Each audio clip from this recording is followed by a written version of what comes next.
అందరికీ మరణాత మరణాత మరణాత. మోషే సుఖోపవాస ధ్యాన దినములోని 9వ దినములోనికి ప్రవేశించిన మనందరినీ మన ప్రభు అయిన యేసుక్రీస్తు ప్రభు వారి యొక్క దీవెన మనెల్లరకు నిండుగా మెండుగా దేవదేవుడు అనుగ్రహించునుగాక. ప్రార్థన చేసుకుందాం. మహాపరిశుద్ధుడా, ప్రేమస్వరూపుడైన మా తండ్రి, మీ ఘనమైన నామమునకు వందనములు ప్రభువా. మీ కృపను బట్టి, మీ దయను బట్టి, మీ ఏర్పాటును బట్టి మీ యొక్క సన్నిధిలోనికి మమ్మల్ని తీసుకుని వచ్చి మీ యొక్క మాటలను వినుటకు మీ పాదముల దగ్గర చేరిన మమ్మల్ందరినీ మీరే దీవించి ఆశీర్వదించి మీ వాక్కు ద్వారా మమ్మల్ని బలపరచమని మా మంచి బోధకుడయ్యున్న యేసు స్వామి ద్వారా అడిగి వేడుకుంటున్నాం మా పరమ తండ్రి, ఆమేన్. అందరికీ మరొకసారి మరణాత. ప్రియమైన దేవుని బిడ్డలారా, నిర్గమాకాండ గ్రంథము 9వ అధ్యాయములో వ్రాయబడినటువంటి మాటలను చూస్తే ఇక్కడ వ్రాయబడినటువంటివి బాధాకరమైనటువంటి తెగుళ్ళు, పశువులకు, మృగములకు, అంతేకాకుండా పొక్కుల దద్దుర్ల ద్వారా బాధ, వడగండ్ల చేత బాధ, ఫరో మోషేను పిలవడం, మరలా అయినప్పటికీ ఫరో హృదయం కఠినమవడం అనేటువంటి మాటలు ఈ అధ్యాయాలలో మనం చూడగలం. అయితే నేటి దిన వాక్య గ్రంథములో మనం గమనిస్తే గడిచిన దినాన ఐగుప్తు దేశము మీదకి 10 రకాలైనటువంటి తెగుళ్ళు రావడానికి గల కారణం, శ్రమలు రావడానికి గల కారణం ఏంటి అనే మాటను గురించి ఒక 3 విషయాలు నేర్చుకున్నాం. అమ్మా, ఎవరికైనా జ్ఞాపకం ఉన్నాయా?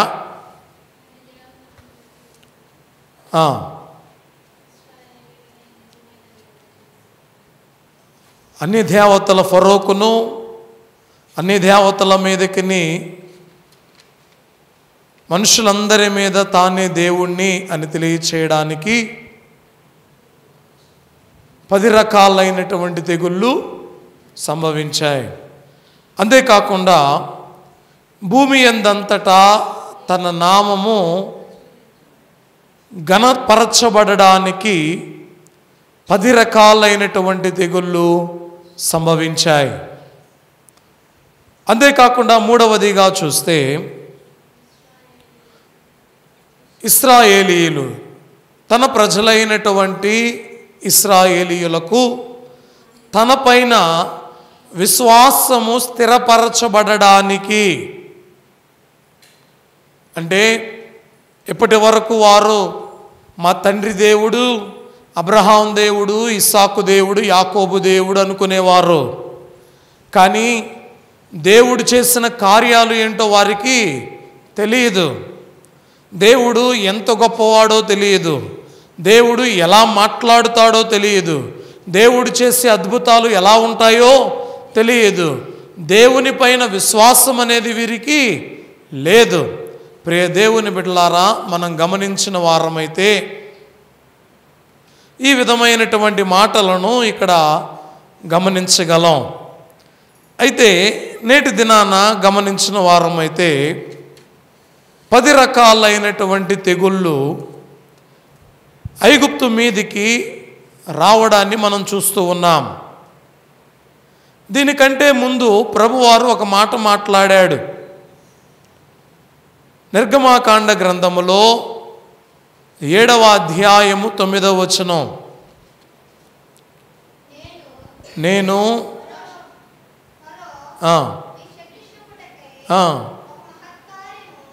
చూడండి, నీవు అహరోనును చూచి నీ కర్రను పట్టుకుని ఫరో ఎదుట దానిని పడవేయుమనుము. దీనిపై వచనాన్ని చూస్తే, మరియు యెహోవా మోషే అహరోనులతో ఇట్లనెను. ఫరో, అమ్మ ఎవరట? ఫరో ఏం చెబుతున్నాడు? మీ శక్తి చూపుటకై ఒక మహత్కార్యము కనుపరుచుడని ఎవరు అడుగుతారటండి? చూడండి, మోషే గారు వెళ్ళి ఫరో దగ్గరికి వెళ్ళి వెంటనే అద్భుతాలు చేయలా. మోషే గారు వెళ్ళి దేవుడు మా ప్రజలను పంపించమంటూ ఉన్నాడు, మేము వెళ్ళి దేవునికి ఆరాధన చేసుకోవాలి, మేము దేవునిని ఆరాధించడానికి ప్రయాణమై మేము వెళ్ళాలి, అక్కడ మేము దేవునికి బలులు అర్పించుకోవాలి అని మోషే గారు వెళ్ళి మాట్లాడి, ఇదిగో కావాలంటే దేవుడు నాతో ఈ విధంగా మాట్లాడి ఈ అద్భుతాలు చేయమన్నాడు అని చెప్పలేదండి. ఇక్కడ వాక్యములో రాయబడినటువంటి మాటను మనం చూస్తే, ఫరో మీ శక్తి చూపుటకై, అయ్యా నీ శక్తి ఏంటి? మీ దేవుని యొక్క శక్తి ఏంటి? చూపించు. ఎవరు అడుగుతారండి ఈ మాట? అమ్మా ఎవరు అడుగుతారు? మనంతటా మనమే చేస్తే మ్యాజిక్ చేసామనుకుంటారు. మనంతటా మనమే చేసామనుకుని గారడీ చేశారేమో అనుకుంటారు. కానీ ఇక్కడ ఎవరు అడుగుతూ ఉన్నారు? ఫరో అడుగుతూ ఉన్నాడు, అయ్యా మీ యొక్క శక్తిని చూపుటకై ఒక మహత్కార్యము చేయుడి, ఒక మహత్కార్యము చేయుడి. చూడండి, ఈ మాట దేవుడు ముందుగా తెలియచేస్తూ ఉన్నాడు. ఇక్కడ దేవుడు మోషే నోటికే కాదు కానీ ఫరో నోటికి కూడా దేవుడు తోడై ఉన్నాడు. ఏమండి, మోషే నోటికి మాత్రమే కాదు, ఎవరి నోటికి? ఫరో నోటికి కూడా దేవుడు తోడై ఉన్నాడు. అంటే దేవుడు ముందుగా చెబుతూ ఉన్నాడు ఏమని? నీవు కాదు, ఇదిగో ఫరోనే అడుగుతాడు. ఏమని? దేవుని యొక్క శక్తి ఏంటో మాకు చూపించు అని ఫరోనే అడుగుతాడు. అప్పుడు నీవు ఈ పని చెయ్యి అని అద్భుతం చేయని అడిగినప్పుడు అవకాశం ఇచ్చాడు. అద్భుతం చెయ్యి, అద్భుతం చెయ్యి అని ఎవరికి అవకాశం ఇచ్చాడండి? మోషే గారికి అవకాశం ఇచ్చాడు. చూడండి, అయితే నీవు అహరోనును చూచి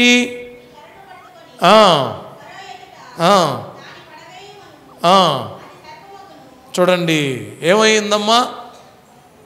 అమ్మా విన్నారా? నీవు అహరోనును చూచి, వినాలి మీరు. ఇక్కడ ఎవరెవరు ఉన్నారండి? ఇప్పుడు ఫరో ఉన్నాడు, అహరోన్ ఉన్నాడు, ఇంకా మోషే గారు ఉన్నారు, ఇంకా అక్కడ కొంతమంది ప్రజలైనటువంటి వారు ఉన్నారు. ఇప్పుడు మోషే గారు చెబుతూ ఉన్నటువంటి, దేవుడు చెబుతూ ఉన్నాడు, నీవు అహరోనును చూచి, ఎవరిని చూచి నీ కర్రను పట్టుకుని ఫరో ఎదుట దానిని పడవేయుమనుము, పడవేయుమనుము, అది సర్పమగును. ఇప్పుడు ఎవరి కర్ర క్రింద పడిపోయింది చెప్పండి? మోషే చేతిలో ఉన్నటువంటి కర్ర క్రింద పడింది. క్రింద పడినటువంటి ఈ కర్ర సర్పమైంది. ఆ తరువాత కాబట్టి మోషే అహరోనులు ఫరో యొద్దకు వెళ్ళి యెహోవా తమకు ఆజ్ఞాపించినట్లు చేసిరి. అహరోను ఫరో ఎదుటను అతని సేవకుల ఎదుటను తన కర్రను పడవేయగానే అది సర్పమాయెను. చూడండి ప్రియ దేవుని బిడ్డలారా, అప్పుడు ఫరో తన విద్వాంసులను మంత్రజ్ఞులను పిలిపించెను. ఐగుప్తు శకునగాండ్రు కూడా తమ మంత్రముల చేత అలాగే చేసిరి. వారిలో ప్రతి వాడును తన కర్రను పడవేసినప్పుడు అది సర్పమాయను గాని. చూడండి, విన్నారా ఈ మాటలో? వాక్య భాగాలలో మనం చూస్తే మొదటిగా ఎవరి కర్ర పడవేయబడింది అంటే మోషే చేతిలోని కర్ర పడవేయబడింది. మోషే చేతిలోని కర్ర పడవేయబడినప్పుడు అది సర్పమయ్యింది. అయితే ఫరో దగ్గరికి వచ్చినప్పుడు ఫరో దగ్గర ఎవరి చేతిలోని కర్ర పడవేశారు అంటే అహరోను చేతిలోని కర్ర. చూడండి, ఈ మాటను చెప్పడానికి ఈ మాటలు మీకు తెలియచేస్తూ ఉన్నా. మోషే చేతిలోని కర్ర సర్పం అవలేదు, కానీ అహరోను చేతిలో ఉన్నటువంటి కర్ర సర్పమైంది. అప్పుడు విద్వాంసులందరూ కూడా వచ్చి ఏం చేశారు? తమ కర్రలను పడవేసి సర్పములను చేశారు. అయితే ప్రియ దేవుని బిడ్డలారా, ఇక్కడ జరిగినటువంటిది అవకాశం అహరోను కర్ర మింగివేసింది. అహరోను కర్ర మింగివేసింది. వాక్య భాగాలలో మనం గమనించిన వారమైతే దేవదేవుడు తెలియచేస్తూ ఉన్నటువంటి విషయాలు, కర్ర పాము అహరోను కర్ర మింగివేసింది. చూడండి, అంతేకాకుండా మోషే కర్ర పాము అవడం తెలుసు, కానీ అహరోను కర్ర అయిన పాములన్నిటినీ కూడా మింగడం మనం తెలుసుకోవాలి. వినండి ఈ మాట. ఈ మాటను మీకు తెలియచేయడానికి గల కారణం, అయ్యా మోషే కర్ర పాము అయ్యింది, కానీ అహరోను చేతిలోని కర్ర పాములైనటువంటి కర్రలన్నింటినీ కూడా మింగివేసింది. అద్భుతం అనేది ఇక్కడ జరిగింది. దీని తరువాత రెండవదిగా మనం గమనించిన వారమైతే ఈ నిర్గమాకాండం 7వ అధ్యాయములోనే 20వ వచనములో ఒక మాట వ్రాయబడి ఉంది. యెహోవా ఆజ్ఞాపించినట్లు మోషే అహరోనులు చేసిరి. అతడు ఫరో ఎదుటను అతని సేవకుల ఎదుటను తన కర్రను పైకెత్తి, చూడండి, తన కర్రను పైకెత్తి ఏటి నీళ్లను కొట్టగా ఏటి నీళ్లు రక్తముగా మారెను. చూడండి, వాక్య భాగములో మనం గమనించిన వారమైతే అతడు ఫరో ఎదుట చేసినటువంటి పని, అమ్మా ఏం చేస్తూ ఉన్నాడు? ఏం చేస్తూ ఉన్నాడండి? తన కర్రను పైకెత్తి ఏటి నీళ్లను కొట్టగా ఏటి నీళ్లు రక్తముగా మార్చబడ్డాయి. నైలు నది అంతా కూడా రక్తమయమైపోయింది. చూడండి, మనం గమనించిన వారమైతే దేవుని పిల్లల రక్తము నైలు నదిలో కలిసి ఉందండి. ఒకప్పుడు వీరికి తెలియలేదు. చిన్న బిడ్డలైనటువంటి వారిని ఎక్కడ పడవేయమన్నారు? 2 సంవత్సరాల మగబిడ్డలందరినీ కూడా నైలు నదిలో పడవేయమన్నాడు. అహరోను తప్పించుకున్నాడు. అహరోనికి అప్పటికి 3 ఏండ్లు వచ్చాయి. అందుకే మోషే పుట్టేటప్పుడు ఈ శాసనం రిలీజ్ చేయబడింది. అంటే అహరోను గారికి అప్పటికి 3 ఏండ్లు వచ్చాయి కాబట్టి అహరోను గారు ఈ యొక్క వధ నుండి తప్పించబడ్డాడు. చూడండి, ఇక్కడ వాక్యములో మనం గమనిస్తే నైలు నది అంతయు కూడా రక్తమయమైపోయింది. ఇశ్రాయేలీయుల ప్రజలైనటువంటి దేవుని పిల్లల చేత నైలు నది రక్తమయమైపోయింది. ఈ సంగతి అక్కడ ఉన్నటువంటి ప్రజలకు తెలియడం లేదు. ఏంటి, ఈ నైలు నది ఈ విధంగా రక్తమైపోయింది, ఎందుకైపోయింది? ఈ నీళ్లు ఎర్రగా మారాయి ఏంటి? ఎందుకు ఈ యొక్క నైలు నది నీళ్లు ఎలా ఉన్నాయి అని ఎవరు కూడా అనుకోవడంలే. కానీ ప్రియ దేవుని బిడ్డలారా, ఈ నైలు నది రక్తముగా మారడానికి గల కారణం దేవుని ప్రజల రక్తము ఇందులో కలపబడి ఉంది లేదా కలిసి ఉంది. మొసళ్ళ చేత ఎంతమంది పిల్లలు చనిపోయారో, ఎంతమంది పిల్లల రక్తము ఈ నైలు నదిలో పడవేయబడిందో, కార్చబడిందో. అంతేకాకుండా ఎంతోమంది పనివారి యొక్క రక్తము ఈ యొక్క నైలు నదిలో కార్చబడింది. బానిసలుగా ఉన్నటువంటి ఇశ్రాయేలీయులు వారు చేస్తూ ఉన్నటువంటి వెట్టి చాకిరీ వలన, వారు చేస్తూ ఉన్నటువంటి వెట్టి పనుల వలన వారు తీసుకుని వస్తూ ఉన్నప్పుడు ఈ నైలు నదిలో ఎంతమంది ఎన్ని రకాలుగా మరణించారో. దేవుని ప్రజల రక్తము నైలు నదిలో మునిగి ఉండడాన్ని మనం చూస్తూ ఉన్నాం. అంతేకాకుండా ఈ దేశమంతయు కూడా రక్తమయమైపోయి ఉంది. ఎప్పుడైనా మనం ఆలోచించామా, అయ్యా దేవుడు నీళ్లను రక్తముగా మార్చడానికి గల కారణం, దేవుడు 10 రకాలైనటువంటి తెగులను రప్పించడానికి గల కారణం ఈ నైలు నదిలో ఏముంది? ఈ నైలు నదిలో ఏముంది? ఈ నైలు నదిలో పడవేయమంటూ ఉన్నారే, మొసళ్ళ చేత చిన్న బిడ్డలైనటువంటి వారు చనిపోతూ ఉన్నారు. ఎంతమంది తల్లుల యొక్క ఘోష వినబడిందో, ఎంతమంది కుటుంబాలలో కన్నీటి గాథ మిగిలిందో. ప్రియ దేవుని బిడ్డలారా,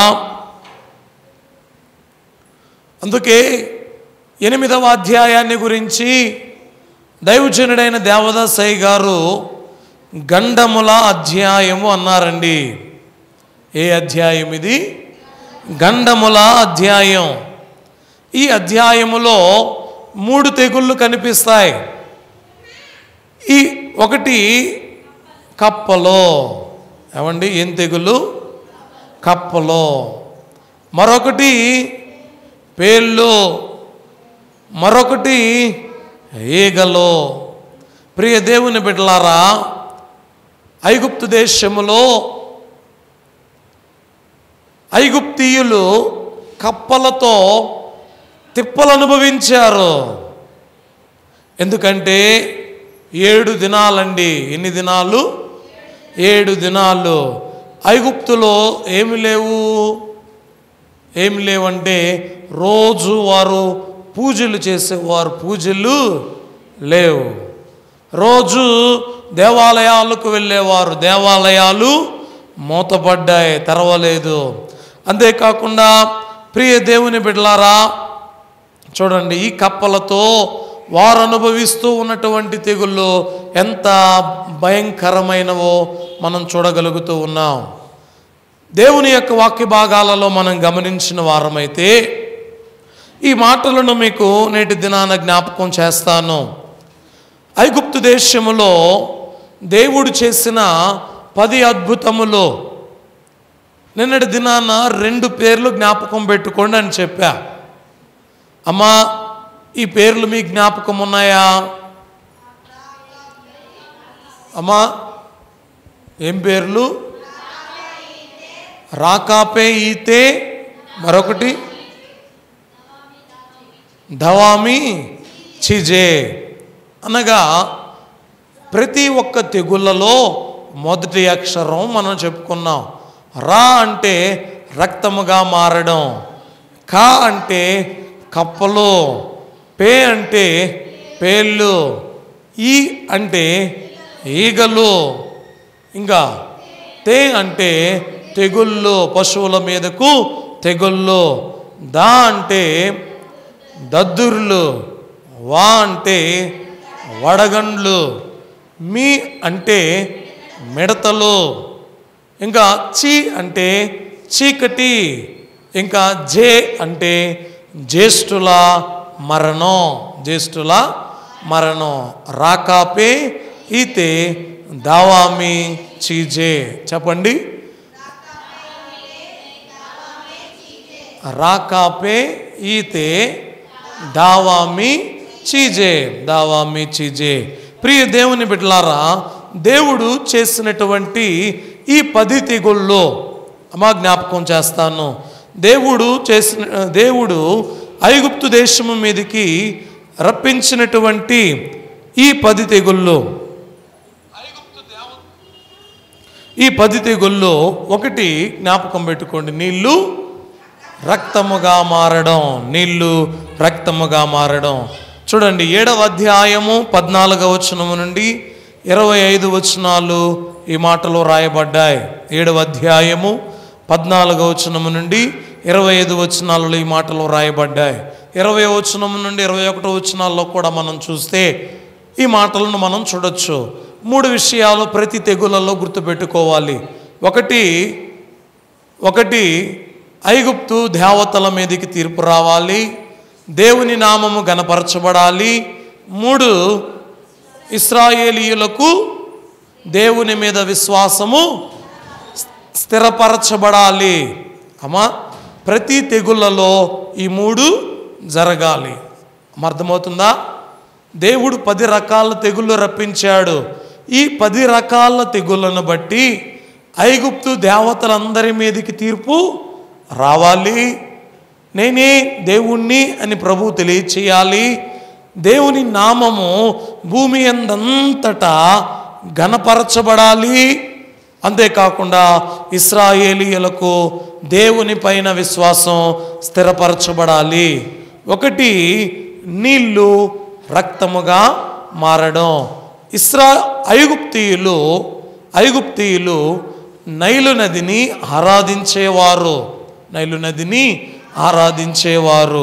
ఏ విధముగా అంటే వీరు ఆరాధించేటువంటి ఈ నైలు నది దేవుడి పేరు ఓసారీస్ అనేటువంటి దేవుడు. ఈ నైలు నది ఆత్మ అని, నైలు నది సంరక్షకుడు అని మొత్తం ముగ్గురు ఓసారీస్, కహ్నూమ్, హామీ అనేటువంటి వీరు ఆరాధించేటువంటి దేవుళ్ళ పేర్లు. అయితే ఈ నైలు నది మీదకి తీర్పు ఎందుకు అంటే దేవుడు ఇక్కడ మోషే గారి చేతిలో ఉన్నటువంటి కర్రను పైకెత్తి ఏటి ఒడ్డును కొట్టినప్పుడు నీళ్లు రక్తముగా మారాయి. అయితే వీరు ఎవ్వరూ కూడా ఏం చేయలేకపోయారు, నీటిని రక్తముగా మార్చారు. కానీ రక్తముగా మారినటువంటి నీళ్లను తిరిగి నీళ్ళగా మార్చలేకపోయారు. కాబట్టి ప్రియ దేవుని బిడ్డలారా, దేవుడు చేసినటువంటి ఈ మహా గొప్ప కార్యాన్ని బట్టి అక్కడ ఉన్నటువంటి ప్రజలకు భయం పుట్టలా. దేవునికి లొంగవలసింది పోయి వారు చేసినటువంటి పని ఏంటి అంటే చూడండి 7వ అధ్యాయం 24వ వచనములో ఈ మాట వ్రాయబడి ఉంది. వారు అయితే ఐగుప్తీయులందరూ ఎందుకు తాగలేకపోయారండి ఏటి నీళ్ళు? చెప్పండి, ఎందుకు తాగలేకపోయారు? రక్తముగా మారున్నాయి కాబట్టి త్రాగలేకపోయారు. వీరు ఏం చేయాలి? దేవుడు ఎంత గొప్ప కార్యం చేశాడే, అరే మనం చేస్తూ ఉన్నది తప్పే అని వీరు తెలుసుకోవాల్సింది పోయి వీరు చేసినటువంటి పని ఏంటో తెలుసా?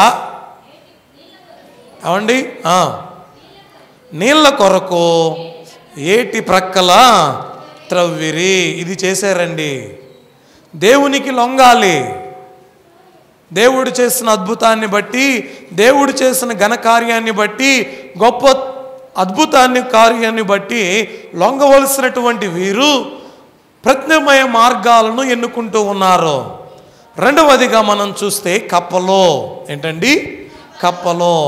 చూడండి, నిర్గమాకాండం 8వ అధ్యాయములో 1 నుండి 15 వచనాలలో ఈ 2వ తెగుళ్ళను గురించి వ్రాయబడి ఉంది. ఈ 2వ తెగుల్లో ఎన్ని దినాలు సంభవించిందటండి? 7 దినాలు. ఎన్ని దినాలు? 7 దినాలు. ఐగుప్తీయులు కప్పలతో తిప్పలు అనుభవించారట. ఎందుకంటే ప్రతిరోజు దేవాలయానికి వెళ్ళేవాళ్ళు. దేవాలయాలు మొత్తం కప్పల చేత నింపబడ్డాయి. ఎవ్వరు కూడా దేవాలయాల్లోకి వెళ్ళలేకపోయారు. దేవాలయాలు 7 రోజులు తెరవబడలా.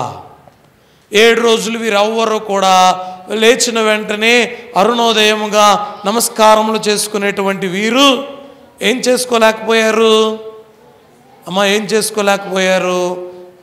వీరి ఇంటి నుండి బయటికే పూజలు కూడా చేసుకోలేకపోయారు.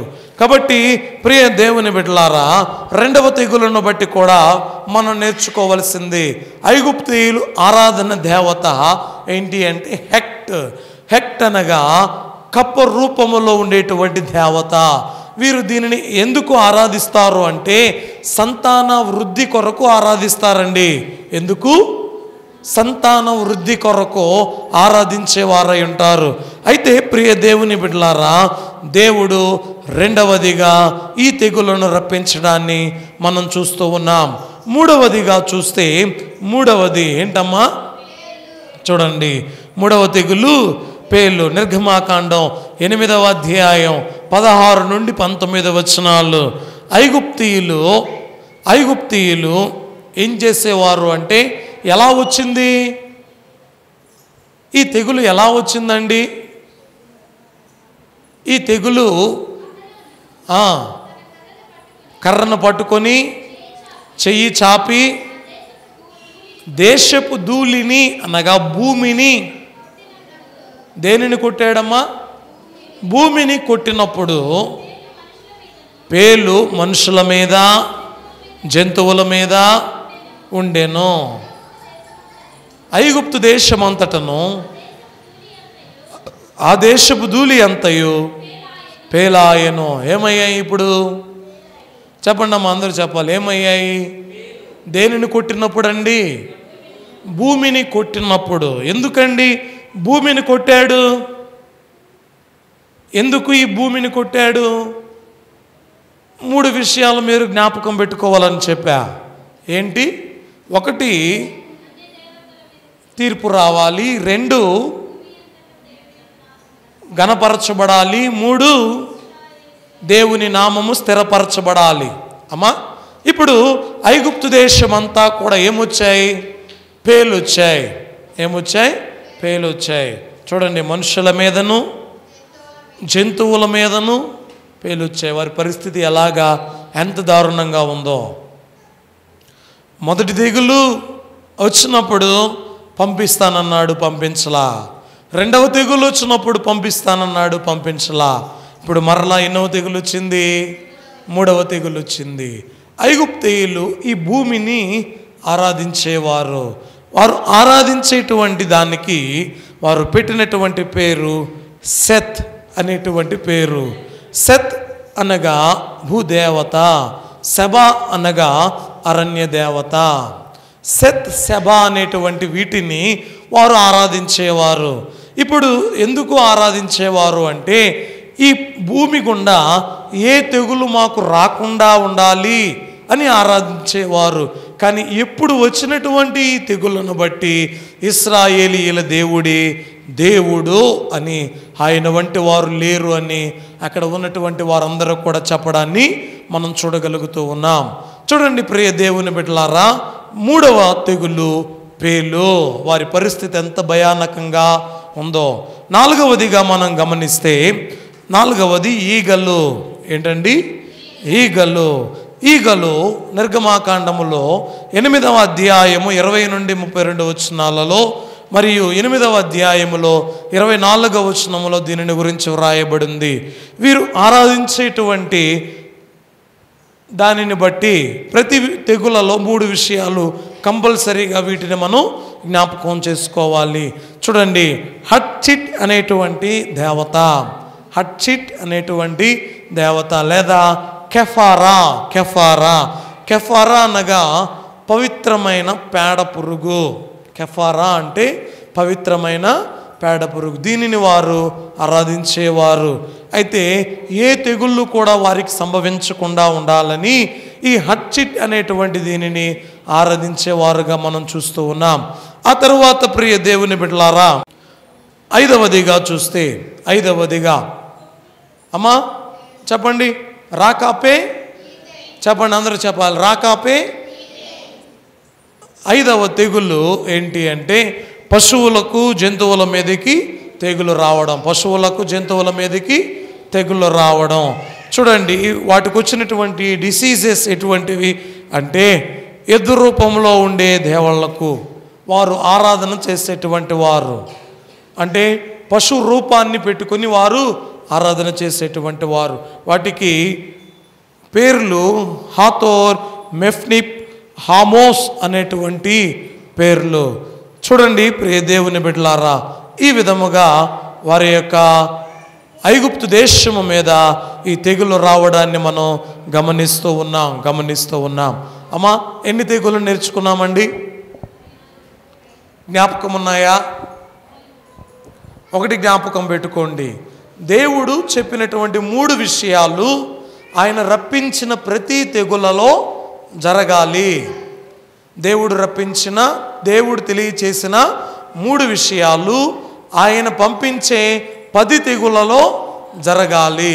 ఒకటి, అన్య దేవతలన్నిటి మీదకి తీర్పు అనేది రావాలి. రెండవది, దేవుని నామము ఘనపరచబడాలి. మూడవది, ఇశ్రాయేలీయులకు విశ్వాసం అనేది స్థిరపరచబడాలి. కాబట్టి మనం ఏ తెగుళ్ళలో చూసినా 6వదిగా పొక్కులు దద్దుర్లు రావడం చూస్తూ ఉంటాం. దీనిలో కూడా వారు షెక్మెత్ అనేటువంటి దానిని ఆరాధించేవారు. దీనిని బట్టి ఈ పొక్కులు దద్దుర్లు రాకుండా వారు ఆరాధించేవారు. ఇవి వచ్చినప్పుడు ఇవి ఏవి కూడా ఆపు చేయలేకపోయాయి అంటూ ఉన్నారు. 7వదిగా మనం చూస్తే వడగండ్లు. ఏంటండి? వడగండ్లతో ఏంటండి అంటే, వీరు నట్ అని, ఐసిస్ అని, ఇంకా ఫన్ అని ఈ 3టిని ఆరాధించేవారు. ఎందుకు ఇవి అంటే, ఒకటి ఆకాశమును, మరొకటి వ్యవసాయ పంటను, మరొకటి వరుణ దేవుణ్ణి. వీరు ఈ 3టిని ఆరాధించేవారు. కాబట్టి ఈ 3టి మీదకి తీర్పు రావడానికి వడగండ్లను దేవాతి దేవుడు కురిపించాడు. అంతేకాకుండా 8వదిగా మనం చూస్తే, 8వ తెగులు ఏంటమ్మా? 8వది మిడతలు. 10వ అధ్యాయము 1 నుండి 20 వచనాలు ఉంటాయి. ఇందులో సెరాఫియా అనేటువంటి దానికి వారి తెగుళ్ళు ఏవి కూడా వచ్చి వారిని నాశనం చేయకుండా ఉండాలని ఈ సెరాఫియాను వీరు ఆరాధించేవారు. దీనిని బట్టి కూడా ఐగుప్తు దేశంలో పంట అంతా నాశనం చేయబడిపోయింది.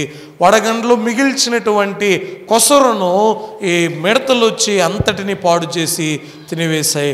కరువు ప్రాంతముగా ఐగుప్తు దేశము అయిపోతూ ఉంది. చివరిగా 9వదిగా చూస్తే, 9వదిగా ఏంటండి? చీకటి. 9వది చీకటి. చూడండి, ఈ చీకటి రావడానికి గల కారణం, వీరు ప్రధానముగా ఆరాధించేటువంటి దేవుని మీదకి ఈ యొక్క తీర్పు రావడం చూస్తూ ఉన్నాం. సూర్యదేవుని ఐగుప్తీయులైనటువంటి వారు ఆరాధించేవారుగా ఉంటూ ఉన్నారు. దీనినే రా అని, ఆమన్ రా అని, ఆటం అని, ఆపారస్ అని ఈ విధముగా పేర్లు పెట్టి వీరు ఆరాధిస్తూ ఉన్నారు. కానీ ఐగుప్తు దేశం అంతటా చీకటి కలిగినప్పుడు ఇశ్రాయేలీయులేమో వెలుగులో ఉన్నారు. ఈ దేశములో చీకటి ఉంది. చివరిగా 10వ తెగులు ఏంటి అంటే, జ్యేష్ఠుల మరణం. ఈ జ్యేష్ఠుల మరణం, స్టా అనేటువంటి జీవమిచ్చే దేవుడు అనేటువంటి వారిని ఆరాధించేవారుగా మనం చూస్తూ ఉన్నాం. ప్రియ దేవుని బిడ్డలారా, ఈ రకంగా 10 రకాలైనటువంటి తెగుళ్ళు రావడానికి గల కారణం, ఐగుప్తు దేశంలో ఉన్న అన్ని దేవతలకు తీర్పు తీర్చబడాలి. రెండవదిగా దేవుని నామము ఘనపరచబడాలి. మూడవదిగా ఇశ్రాయేలీయులకు విశ్వాసము స్థిరపరచబడాలి. ఈ విధంగా జరగడానికి దేవుడు ఐగుప్తు దేశము మీదకి ఈ తెగులను రప్పించిన వారై ఉంటూ ఉన్నారు. కాబట్టి దేవుని యొక్క సన్నిధానములో ఉన్నటువంటి మనము, దేవుని ఆరాధిస్తూ ఉన్నటువంటి మనం, ప్రకృతిలో ఉన్న వాటిని కాక ప్రకృతిని కలుగు చేసిన దేవదేవుని ఆరాధించే భాగ్యము దేవదేవుడు మనందరికీ దయచేయునుగాక. ఆమేన్. ప్రార్థన చేసుకుందాం. పరిశుద్ధుడా, ప్రేమస్వరూపుడైన మా తండ్రి, మీ ఘనమైన శక్తి కలిగిన ఉన్నతమైన ప్రశస్తమైన నామమునకు వందనాలు. చెప్పబడిన ఈ వాక్యాన్ని మా వెనుకడిలో స్థిరపరచమని యేసు నామమున అడిగి వేడుకుంటున్నాం తండ్రి. ఆమేన్.